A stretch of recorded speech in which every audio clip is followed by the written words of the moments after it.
Welcome to our Board of Trustees meeting November 18th here at Building 800 Cafeteria. Welcome to this cafeteria, a place that's fed many of our students. We cast them and call sixth grade campus, ninth grade campus, and now we're holding the meeting. Welcome. We'd like to begin with our invocation of pledges to allegiance. Please stand if you're able. Lord, as we begin this meeting, may we be guided by respect for one another, for the roles we each play, and for the trust our families and community has placed in us. Help everyone who has gathered here today to consider patience. Patience to listen fully before we respond, to consider perspectives that differ from our own, and patience to work through difficult conversations. We recognize that we may not always agree on the path forward or every decision that comes before us, but we, as a community, come together tonight because we share one common purpose, doing what is best for the students of Southwest ISD. May that shared purpose be the standard by which we measure our words, our choices, and our actions. We also would like to take a moment to remember Angelina Tarasas, whose recent passing has touched many in our community. We are grateful for the way our Southwest family has come together to support one another and to extend comfort to those who loved her. May we honor her memory and continue to remind us of the power of compassionate community. As we move through tonight's agenda, may we be thoughtful, fair, and student-centered in all we do. May our discussions be respectful and our decisions be wise, and may our hearts remain focused on serving every child in our district. We ask all these things in your name. Amen.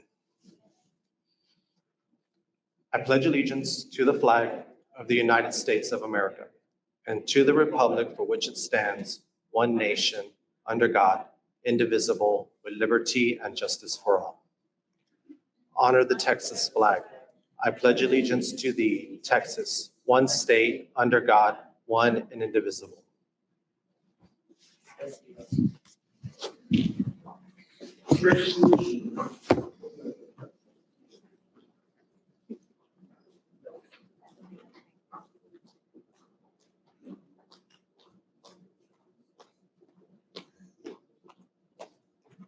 Good evening, everyone. I'm going to talk a little slow because we do have a couple of students that are making their way here.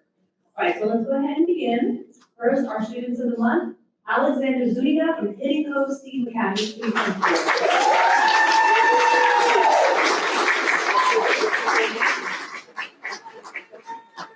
Alexander works hard, tackles challenges with determination, and always gives his best.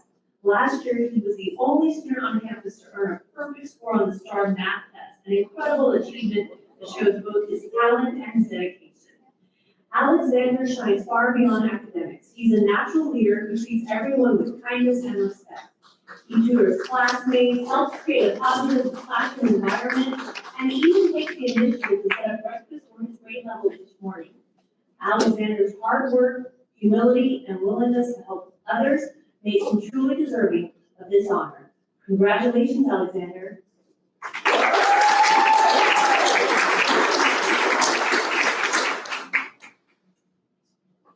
Is Riley here yet?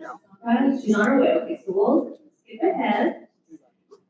Now to Southwest Legacy High School Student of the Month. We have a little bit of time to wait. Let me ask any school family or personal family that's with this young man, if you will please stand on the school family and personal family.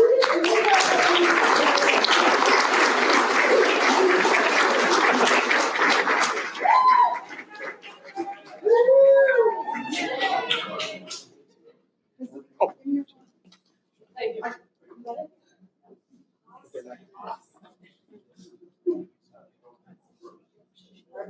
You be right there, the middle, first name.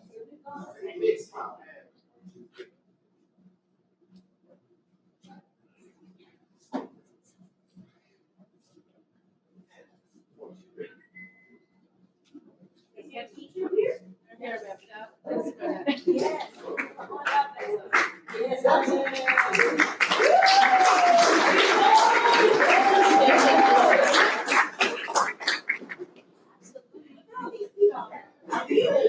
all these people love you. We are so proud of you.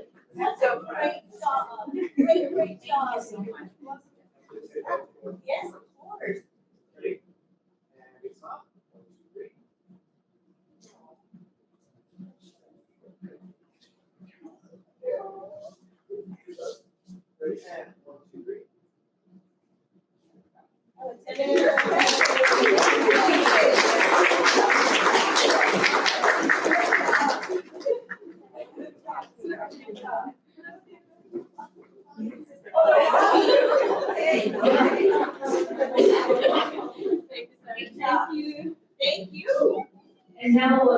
Sanchez from Southwest Legacy High School please come forward?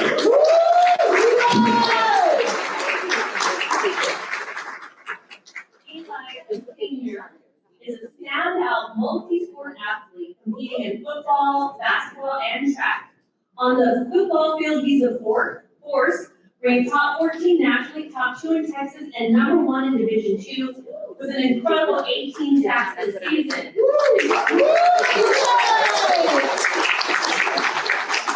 But Eli is more than an athlete. His humility, respect, and leadership shine in the classroom and through his involvement with the Unity Bible Club, where he lifts up those around him.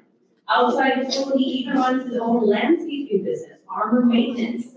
Eli will be greatly missed next year, but his character, drive, and kindness will continue to inspire. Titan Nation is proud of him. Once a Titan, always a Titan. Will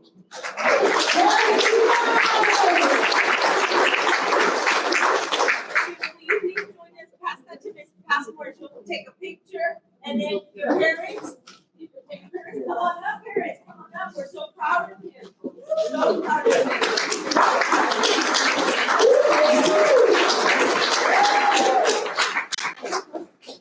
Congratulations.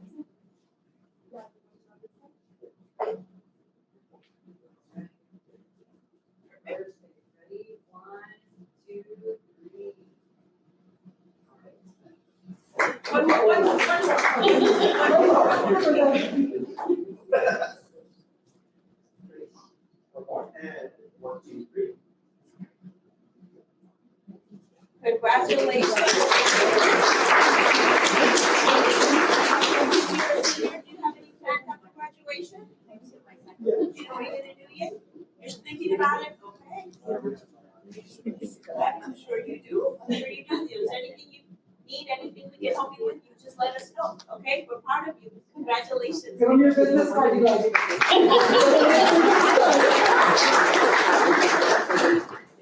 We will come back to students of the month, but now we're gonna move on to our rising stars. Our Southwest ISD rising stars have shown incredible growth, making positive changes and improving attendance.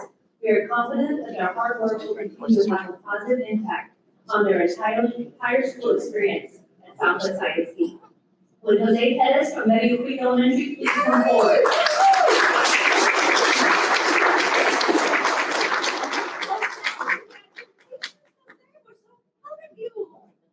Look at this, and you get this beautiful trophy.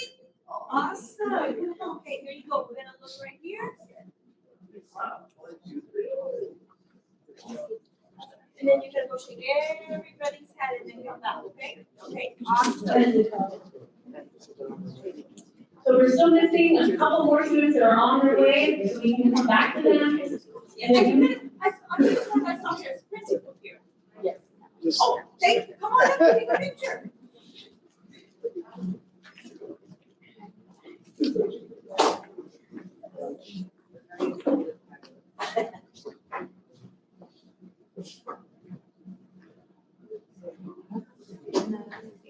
Okay, your principal said you're a remarkable student, so we're so proud of you. We're gonna take a picture, and your mom is here. Would mom like to join us in the picture? Okay, right there. Awesome, mom, thank you. Ready? 1, 2, 3. Let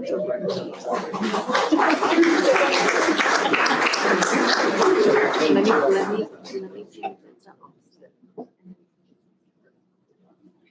Very proud of you, because I keep up the great work. Come to school every day, sweetheart. Come to school every day. So proud of you. Good job. Good job. so we'll come back.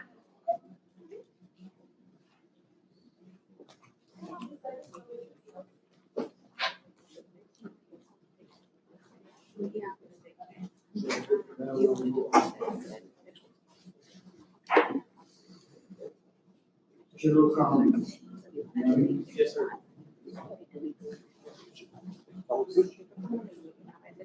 Okay. Yes, sir, we do have some speakers tonight. So I'm gonna go over the Southwest ISD citizens, we heard rules of engagement. When addressing the audience during the public forum, speakers' commentary must adhere to the following.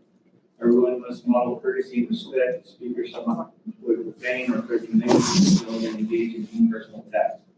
The public has the right to make critical and harsh remarks. However, the expectation is that the message delivered by the speaker is done so in a constructive manner with a collaborative purpose. Speakers are expected to respect the public forum of the public meeting and the authority of the board.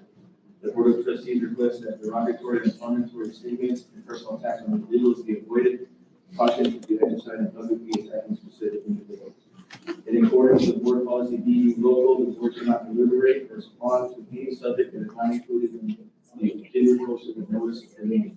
Speakers are assigned to speak on a specific agenda item and speakers share only comments on the posted agenda item. We have one person, Ms. Sylvia Ramirez, who is signed up to speak. We don't have the time to speak. Okay, ready? 3 minutes.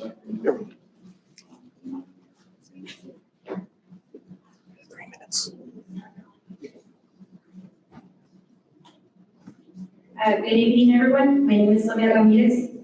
I have been a proud member of this community for 36 years.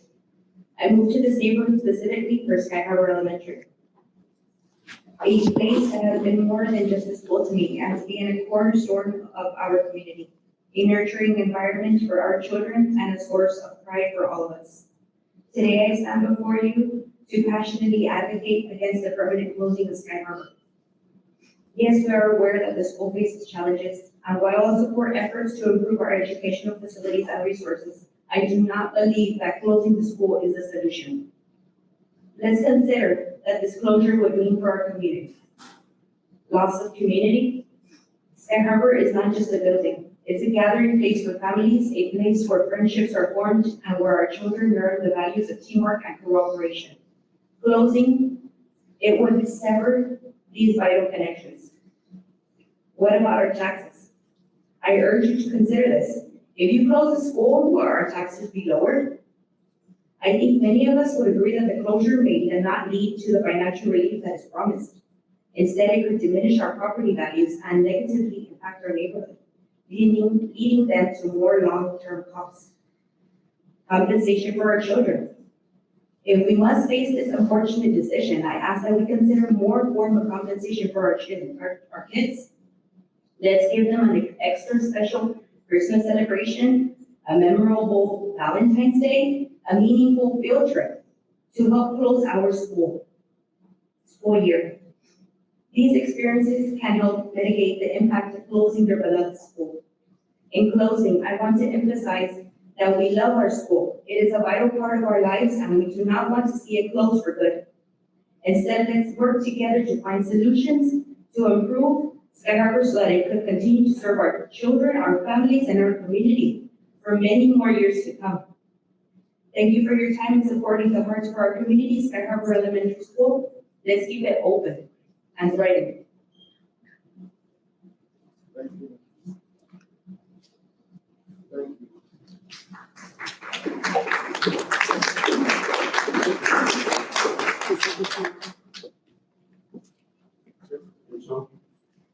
Does anyone else show it? Okay, at this time, those that work here, if anybody would.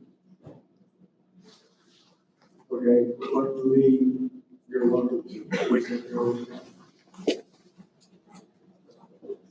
Okay, he was with Have a recognition. somebody here.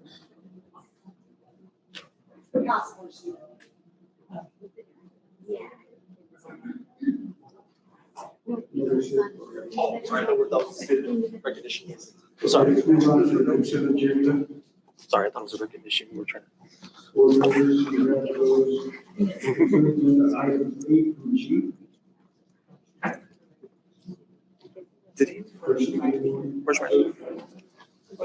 The motion second to approve the consent agenda as presented to us.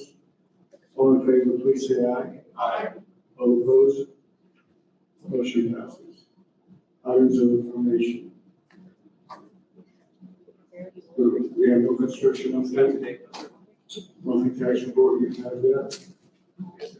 We start the first 1 year, Monthly financial report, questions, anyone? Or anything you want to add, Brandon? No, sir, at this time.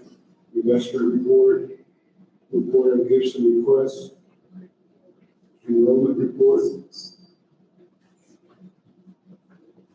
The rear purchase is over 100,000. Okay, therefore, at this time, before we go to item 7, there's the one application.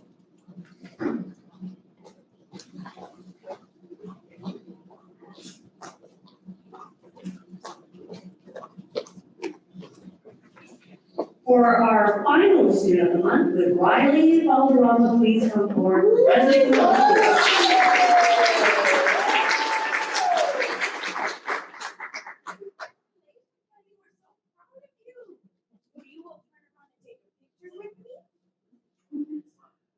Riley shines in academics, responsibility, behavior, and fine arts. She works hard, stays curious, and always puts in her best effort, both in and out of the classroom.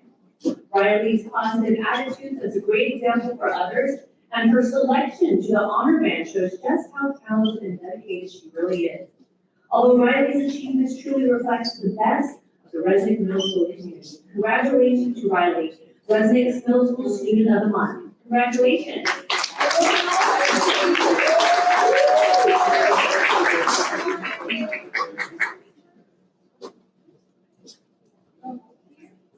And if Ms. Pascal will join me.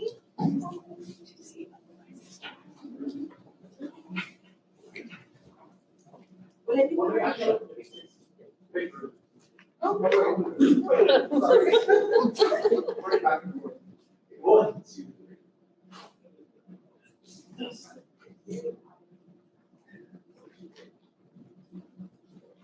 And if her parents will please stand up so we can recognize them also.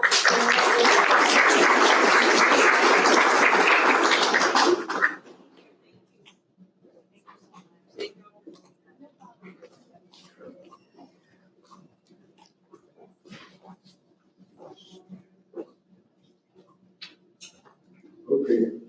Item 7. Consider approval of 2026-2027 school calendar. Yes, Ms. Parsons has this information. They've been working hard with their committees. So at this time, Ms. Parsons will be sharing this information.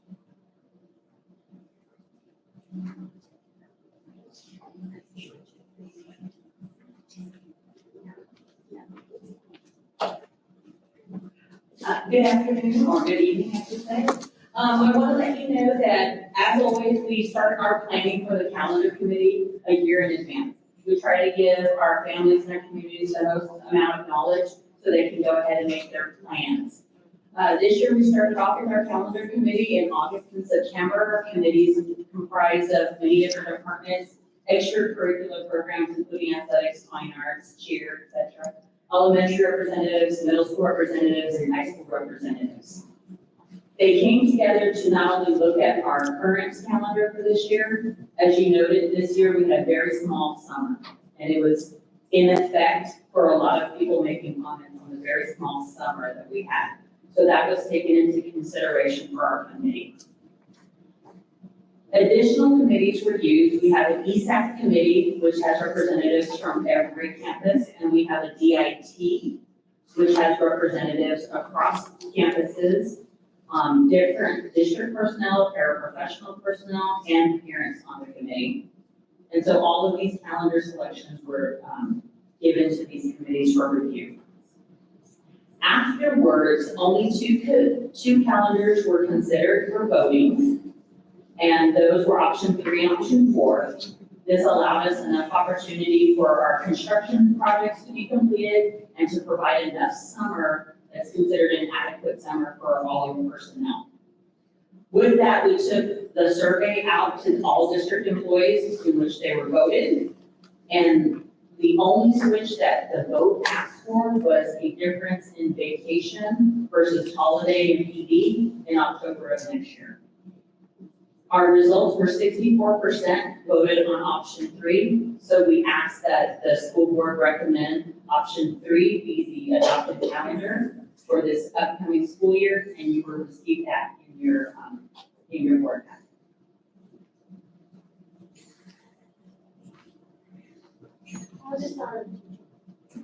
How does our start date compare to both sides? Do you have Northside has not adopted their calendar. They actually called and asked us the question of when our start date, and we sent them our preliminary draft calendar so they could review it for themselves. Get the mic to make sure everybody can hear. In addition to that, we do take any calendar into consideration in our neighboring boundaries. Nobody had approved their calendars yet. I think some of that happens to be because of the legislative update that almost came out, which would have mandated that no school start before the last weekend in August. It stopped in committee, but they may pass it again. So therefore, we would be in compliance of that if it passed, but people are still kind of hesitant to approve the calendar.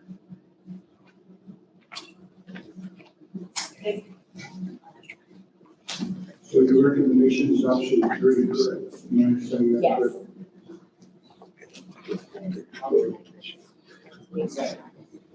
There was a motion, second, and the board approved the proposed amendment to the Southwest ISD 26-27 school calendar is option 3 for all comprehensive schools, not including Castle High School. Any questions?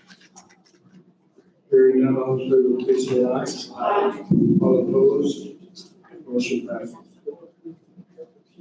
Mr. Board President, I'd like to ask if we can recognize another student that walked. We sure can, we will always stop on the for student.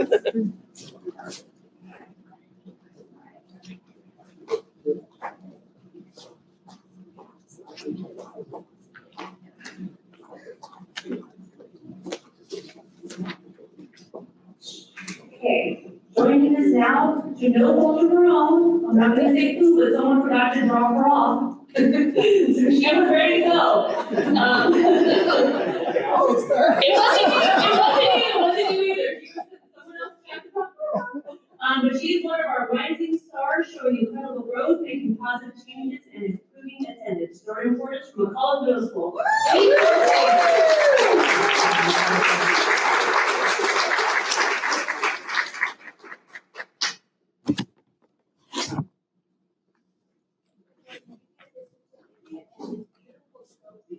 I'm gonna hold it for you while you go around and shake everybody's hand and then come back up. That's if you're on time too.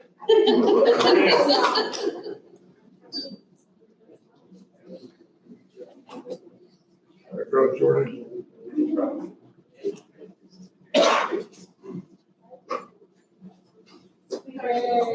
Here, and I see your team is here, we'll come back up for, and you have a team that's here, awesome. This is awesome, and Dad and everybody, right? Awesome. Well, I'll let Dad stand here, then Dr. Cruz, you want to stand there, and, oh, speak, this is for you, sorry. I was gonna keep it. Perfect.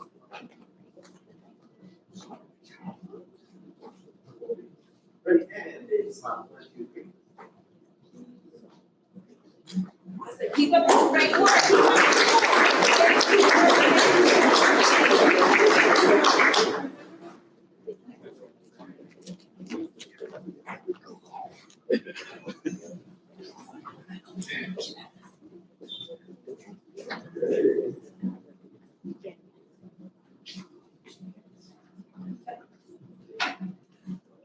Okay, this is finance, consider approval of the district's campus rebalancing plan. Yes, we have Mr. Chris that has been leading this work and will be presenting the board with our plan to rebalance campuses. Good evening. So first of all, I want to say that making some of the decisions, we don't take it very lightly. We've been studying this and trying to figure out the best way to do this. It's a nice proposal, will impact about 8 campuses. And so there's multiple parts to this. The biggest piece, I would say, is the opening of the new school, Alvarado. Rezoning our students to that area, and the other would be to consolidate Sky Harbor into Bohemian Creek. So the district's campus rebalancing proposal focuses on the long-term stability, sorry. So we're looking at balancing enrollments across the district. The key to balancing our campuses, we want to make sure that our campuses are at about 85% capacity. Right now, we have some that fall way below that, and we have some that are above that, and so we need to take a look at that. We want to ensure the best use of the school facility, making sure we're using it efficiently, looking at ways to save money so that we can continue to do the great things that we do across our district. Focus on the long-term stability, studying what's happening across our district so we make sound decisions. When we're talking about boundary changes and possibly new schools or where we have areas where we have limited growth. And then we want to continue to support strong learning environments. And so that's kind of the key to this proposal. So the proposed zones, I'm going to start off with the zones and then talk about some of the reasoning behind the zones. The first one would be the Alvarado zone. You can see it's a part of Spicewood Elementary, parts of Southwest Elementary, Von Army, which is currently there's some students that go to Sky Harbor in that area, and then obviously around the Resnick and Legacy feeder pattern. Opening up Alvarado, students would be zoned from those 4 campuses or 3 campuses with expected growth. We do see a lot of growth in that area, so we're going to see Spicewood Park rezoning 232 students to Alvarado Elementary, 200 students that are currently sitting in Sky Harbor, and then 71 students that are at Southwest Elementary. We expect to also see about 80 new students in that area as the development keeps going. The projection is about 583 students that would be rezoned based on these numbers. But you gotta take into account transfers, so students that may decide to stay or go somewhere else, or other students that are on the campuses decide to go to the new campus Alvarado. We anticipate at that size with the staff that it would cost the district about $5.6 million to open up Alvarado Elementary. The district rebalancing plan is to look at campuses that are being underutilized as far as space and capacity. The district, when we study it, we try to make sure that our campuses sit anywhere between 620 students or 740. As you get above the 740, we need to start looking at how we can alleviate the overcrowdedness of those campuses. But when they start to fall below 620, we need to take a look at, especially fiscally, and how buildings are being used. So currently, after Alvarado boundary changes that I just proposed, Sky Harbor would fall below 400 students, about 392. Indian Creek currently is projected to have about 469 students next year, and Hidden Cove 436. The goal is to consolidate and create 2 campuses to meet that 620, 740 threshold. Closing a campus would save us about $6.5 million out of those 3 campuses. The proposed, just kind of why we're looking at this, everybody here knows that most districts across Texas have been facing deficit budgets. We continue to have a deficit budget, but we've been working really hard to get away from the deficit budget. Starting back in 23, 24, we were looking at almost a $16 million deficit. Last year, it was about $13 million, and we worked really hard over the last spring to look at the budget, things that we can do budget-wise to lower that, plus with what happened with the state. The map, or the chart that I have up there is the projections for the 3 campuses that we're talking about tonight, consolidation. Hidden Cove Steam Academy, currently it's 436, but you can see over the next 10 years, the projection, due to the lack of basically construction in that area, nowhere to really grow. The projection is then to fall below 400 students over time. Indian Creek is the largest in that area. They're sitting about 468 students, and their growth is pretty flat as well. It's not as, it doesn't decline as much as it does at Hidden Cove and Sky Harbor. It stays stable, but it's still way below the functional capacity we believe the campus should be at. And then lastly, Sky Harbor. Right now, they're sitting right at 602 students, but once we move the kids out of Von Army over back to Alvarado, they're going to fall to that 390, and their growth is actually trending in the wrong direction as well. So we have 3 campuses in an area in the same vicinity, about 2 miles, with very low enrollments. And so tonight's really about affordability and making fiscally sound decisions for the future of Southwest ISD, and then getting our campuses to the size that we can have them functioning at capacity and also making sound decisions with our funds. So the proposed consolidation plan would be to take the students in Sky Harbor and consolidate them to Dayton Cove and Indian Creek. And bottom piece there, you can see kind of light blue shaded. That would be, Old Sky Harbor Road would be cut in half. The students kind of in the southern part of that map would go to Indian Creek. And then the areas around Sky Harbor Elementary, the blue would go to Indian Cove. And two reasons behind the way there was three proposals.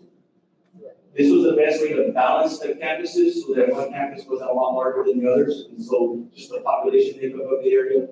And the other piece of this is we look at the city students traveling. So the students in the further back part of the Sky Harbor neighborhood, Indian Creek's closer for them instead of having to go around to Dayton Cove. So the result, after we take the students out of Alvarado, those 200 students would go to Sky Harbor. From Sky Harbor would go to Alvarado. Then we would take 206 students from Sky Harbor that are in the zone and zone them to Dayton Cove and have a campus of 642 students. And then another group of Sky Harbor students that are in the other part of the zone, we go to Indian Creek. So you can see that we would get two campuses, close to 640 students apiece, and then really balancing out those campuses along the line. So the question would be, we get is why Sky Harbor? Really, there's three major reasons. One being that it's going to become our smallest campus as far as population. With really no room for growth because there's no areas of growth in that area as far as construction. They would become the smallest, and then the students that are leaving, we already have 200 leavings of our Army. But currently, that campus has some constructions and maintenance needs. And at this time, making decisions fiscally, just the affordability of going in and fixing that campus at this point, when really the campus is not needed due to the size of as far as enrollment. So that's why it's considered instead of Dayton Cove and Indian Creek. Those campuses are maintenance-wise and construction-wise are very sound. The campus is safe, but there's a lot of needs as far as aesthetics and cosmetics and a lot of kind of foundation issues with the campus. These are some pictures that you see. I know some of you have had a chance to walk it, but it's just across the campus that some repairs are needed. We would have to kind of get an architect in and go in, but at the same time, what would it cost? I couldn't tell you at this point, but it's my recommendation as we close the campus that we should close this Sky Harbor due to this fact, because it's probably very costly for us to fix it at this point. The two campuses that we're zoning the kids to, I would just say that they are B-rated campus, very excellent in academics. There was some questions about seats and overcrowdedness of those campuses. We move kids there. So right now at Indian Creek, we have 15 vacant classrooms, 111 available seats for brand new students to go into that campus. There is 411 available seats. That's the other classes that are not full as well. So we have classes that are smaller in size. So right now, 411 available seats, and we zone those students from Sky Harbor, there would still be 244 open seats after consolidation at Indian Creek. At Indian Cove Elementary, there's 10 vacant classrooms, a total of 129 available seats. We have a total of 340 available seats currently at Indian Cove. And if we zone students from Sky Harbor to 206, we would still have 143 open seats even after we do the consolidation.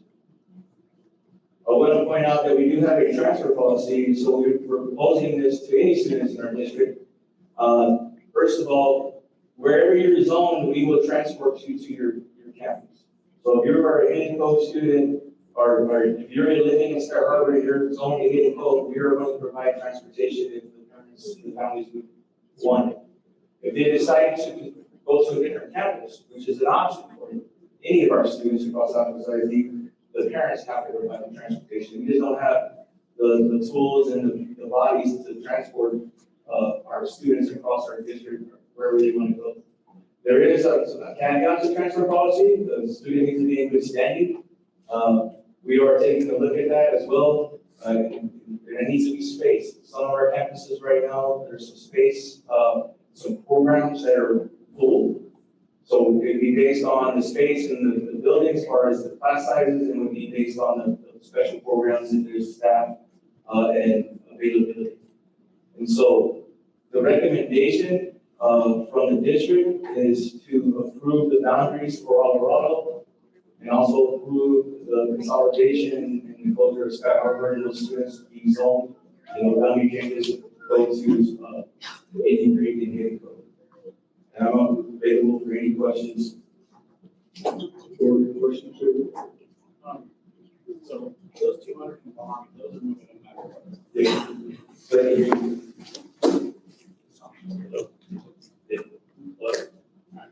So the 200 from Bonnie, those are moving no matter what, right? Those are, Correct. is it right to Mr. Wawa? Yes, sir. And also, can you talk about equity and make sure everything's good across the board for all students? The cost difference in the school, that little. Well, so, and this is not something just to Southwest IED, but if you visit any districts, the smaller the campuses, usually the more expensive it is. And it's just due to the number of students. So we get a per dollar per student. So if you have a classroom with 10 students, and another campus has a classroom with 20 students, you still get one teacher. So it's about the math and looking at it. So the smaller the campus, we're usually spending, like right now, and both Indian Creek and Hidden Cove are spending about 12 to 13,000 per student, where very campuses like in Elm Creek, Southwest Elementary, will be about 9 to 10,000 per student. So that's this is where the money part of this comes in. Yes, sir. I have a question. How confident are you that the road's not gonna pick back up? But I'm confident because I hired somebody else to help me study it. And so we've hired a third-party demographer who comes in. And so the projection I showed you over the next 10 years, there is a lack of growth. There is no new development. And I don't know if there's areas that they could develop, purchase and build. And so right now, especially the campuses being that close, we're seeing it all three campuses. So this wasn't just a Sky Harbor issue, it's all three campuses losing enrollment with no way to add students there. And so our fix for Sky Harbor at the time is because we had issues twice a week, we moved students over from Palm Army to Central Colorado. There is no really anywhere to zone students to that area across our district. So I don't see, based on the data that we get and the provider that does our demographic study, that area is not going to grow as far as enrollment in the southwest side. We're just laying on this now that we plan together, so that it's not affecting right now. Right? This is what- Yes, so this would be for the fall of 2026. So it's for the 2026-2027 school year. Sky Harbor will stay open the rest of the school year. Going into next year, we're going to be opening Colorado, so this is the opportunity for Colorado also going to affect next school year. So all the campuses that we are impacting, like I said, it's not just a few, it's like we have 8 campuses that are impacted by this plan. And so all the students are currently will stay where they're at until the fall of 2026. Yes, sir. How can the district afford building central office, providing center, non-funded there, operations, Yeah, so the way bond funds work is we went out for a bond and the voters approved our bond. And in that package, we had central office. So once we pass the bond and then we go out to the market and sell the bonds to get the money, the district, we have a plan that was written, it's a document, we abide by the plan and we tell the taxpayers what we were going to do with the money. So you cannot take the money and go use it on paying salaries. So to keep Sky Harbor open, there's two things there. One, Sky Harbor and that area is hurting us fiscally because of enrollment. So you can't use any of that money to fix that problem. Now, Sky Harbor has maintenance and construction issues, so that's the reason why we're choosing that campus out of the other two. But right now, we just have to, when we close it and get an architect to look at it, to see if it's worth fixing. And I also want to say that this plan doesn't mean that we're going to close it, fix Sky Harbor and open it up as a campus. Because the issue is the enrollment. And not being able to have students to basically take those three campuses and fill them where we would need them to be functional. question. Are we ensuring that, our students will receive the same type of services, whether it be special education or any other type of service at the school that they will be transferring to? We're gonna ensure that, is that correct? Absolutely. We provide those services to the students at those campuses right now. So at Indian Creek, Indigo, like I said, they're both B campuses, very good academia, great staff, great resources. So we make sure that we're just across the board, we're gonna be equitable across Southwest ISD. So we're not gonna have one campus that's, I don't want to call it have and have nots, but we make sure that we're equitable. So all the services that the students at Sky Harbor Elementary get will get at Alvarado Elementary, Southwest Elementary, in Cove Elementary, Indian Creek, so any of our campuses provide all the services. What are we looking at as far as maxing out the classroom? Say, if teachers have 15 to 17 kids right now, children, what are we looking at? So we stick to that, we have a ratio that we do, 22 to 1 is predominantly what we have in our first through fourth grade. Then 25 to 1 in fifth grade, and then we try to keep the numbers in pre-K and kinder lower. So we have space, but once they go over those thresholds, we end up requiring another teacher to add staff. So we study and we try to project, okay, you know, if you have 22, 23, and 24 in all your fifth grade classes, we want to start looking at possibly adding an extra teacher. So that's how we manage that, is just kind of making sure we know where all the kids are. Once we do these boundary changes, we'll go in and look at Hidden Cove and Sky Harbor, and we're gonna add staff, so we're gonna make sure they're not gonna be sitting at 30 kids in our classroom. We'll make sure they stay within the ratios.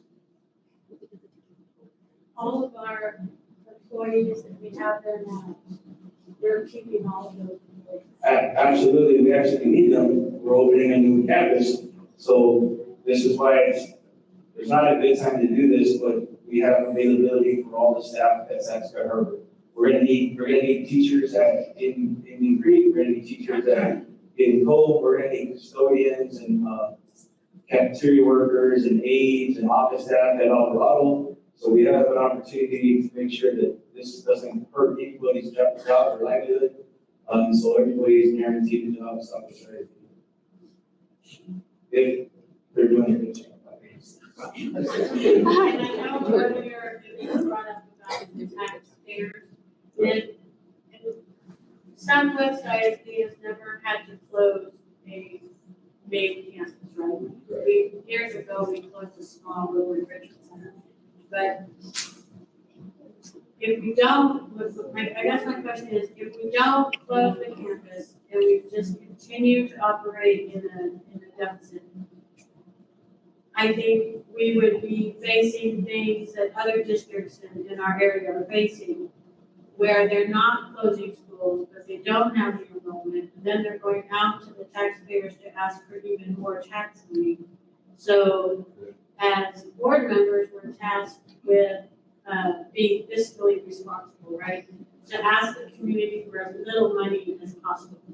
So but there are districts in San Antonio that will not close a school, and then they just keep getting deeper and deeper in debt, and then ultimately they have reduction in force. So then people start losing their jobs.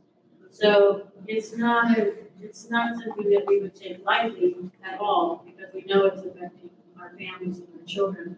But it is the most fiscally sound and really the best for the district as a whole to stay operating. Yes. What are these plans for the building? There's a lot of options. At this point, it's really, the goal would be to get moving forward here in the next 6 months, the plan out to the public as far as where the kids are gonna go. So our first steps was to need to take care of our kids.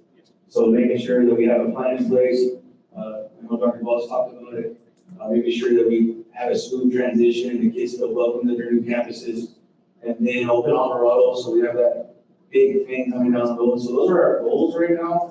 And then as we get into, okay, now Sky Harbor is closed, we get architect in there and we look at what it would cost. We want to fix it if it's feasible to do that. And then from there, looking at either partnerships or something possibly on the road or something special like that. You can't answer that.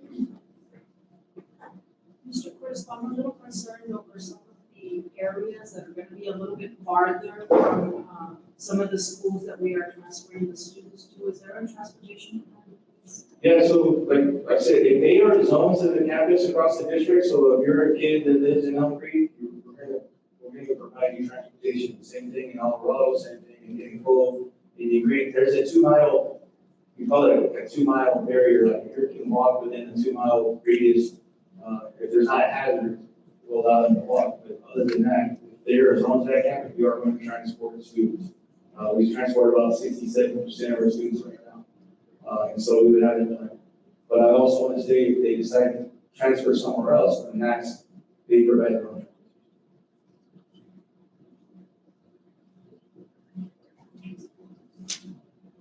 So if there's no more questions, the recommendation from the district is for the board to approve the district rebalancing plan as presented.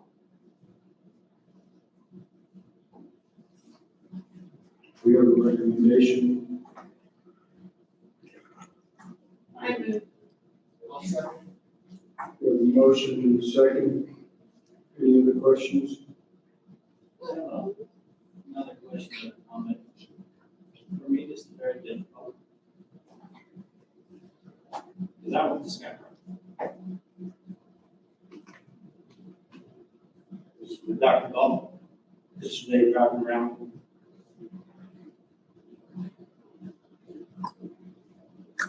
He used to walk by Palms, go to the port side, go through a little connection there. Seeing the school, reminiscing. A lot of memories of the school. So I just did that.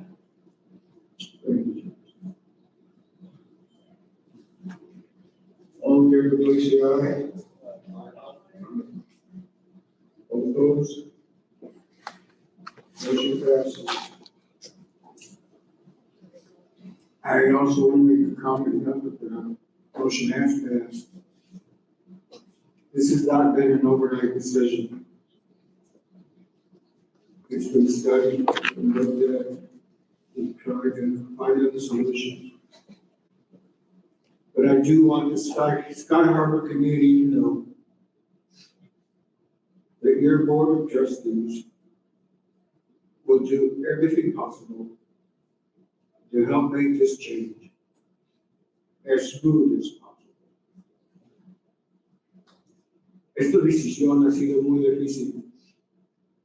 Quiero que entiendan nuestra comunidad de Sky Harbor que nosotros, miembros de la mesa directiva de Southwest, vamos a hacer todo lo posible para ayudar con este cambio. Este cambio es muy difícil para nuestra comunidad, para nuestros niños, valientes, pero sí se va a hacer con ustedes en nuestra mente. We will make this change with you in mind. We will take care of you the best we can, just like we do with our children in Southwest ISD. Okay. Okay. Moving on.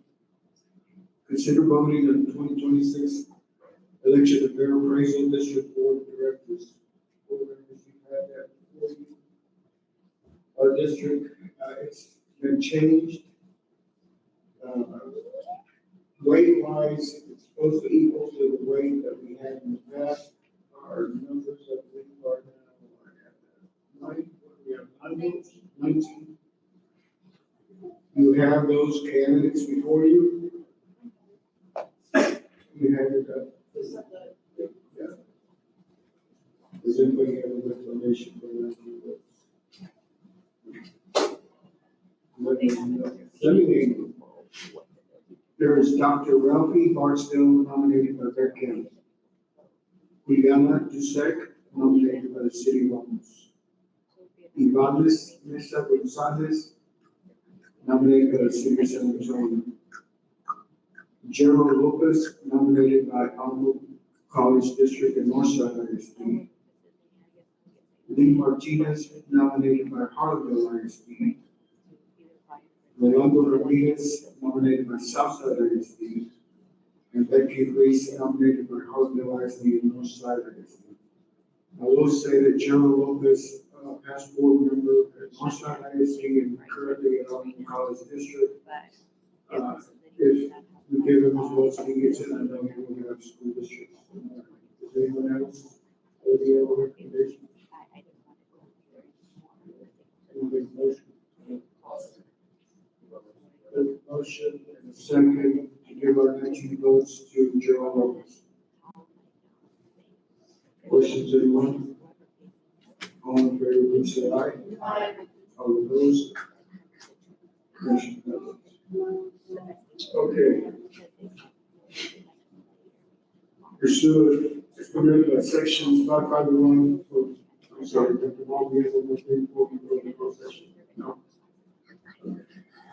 It's permitted by sections 551.001 to 551.146 of the Texas Government Code, and pursuant to Texas Government Code 551.074, discussion of personnel and administrative employment representation, nations, reassignments, leaves of absence as a contract renewals, pursuant to section 551.071, consultation with legal counsel regarding legal issues related to possible pursuit of sanctions against a certified educator for abandonment of contract pursuant to policy DFE legal, the Texas Education Code section 21.105 C, and pursuant to Texas Government Code section 55.4074, discuss and consider possible pursuit of sanctions against a certified educator for abandonment, resignation of contract without good cause pursuant to policy DFE legal, Texas Education Code 21.105 C. We will now go into closed session at 6:53. Come back into open session at 7:50. So we'll go to item 12A. Superintendent's recommendations on personnel and administrative employment resignations, reassignments, and absences, contract renewals. I move that we approve the superintendent's recommendation on personnel. A second. For the motion, second, all in favor, please say aye. Aye. Any abstentions? I abstain. All against? Motion passes. Item B, discussion of impossible action regarding pursuit of sanctions against certified educator for abandonment / resignation of contract without good cause pursuant to policy DFE legal and Texas Education Code 21.105 C. I move that we approve the superintendent's recommendation to find that no good cause exists for Abigail Martinez mid-contract resignation request, and direct the superintendent to file a complaint with SBEC requesting sanctions as discussed in closed session. There's a motion second. All in favor, please say aye. Aye. All opposed? Motion passes. Other business. Yes, I would like to congratulate the new principal of Hidden Cove, Mr. Maldonado.